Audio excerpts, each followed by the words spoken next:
We are just weeks away from Election Day, which means Saturday Night Live is kicking into full gear for political satire and parodies of this year's presidential candidates.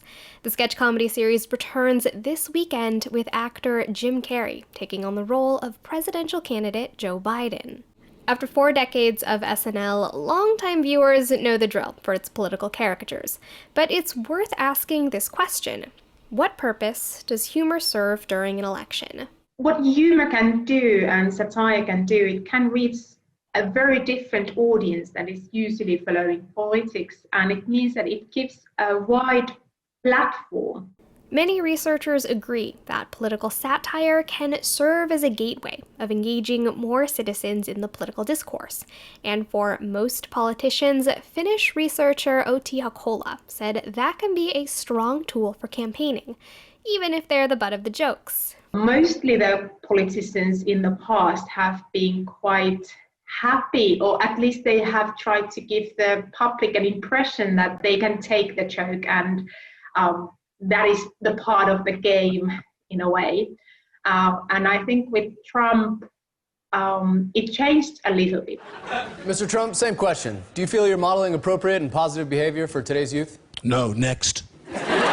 President Donald Trump has been vocal about his opinions on Saturday Night Live, calling it a boring and unfunny show, total Republican hit job, and evidence of a rigged and corrupt media.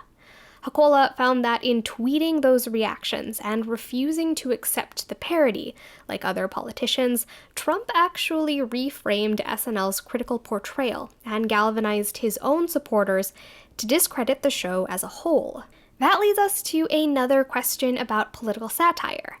Does it lead to political polarization? Frankly, this whole thing is rigged. It's worth pointing out that SNL was the most popular show among liberal viewers in 2018, according to researchers from the Norman Lear Center. That indicates a pretty clear view of polarization, and the show isn't alone. Experts note that The Late Show with Stephen Colbert became noticeably more left-leaning after 2016, and that Last Week Tonight with John Oliver has featured literal calls to action for progressive movements.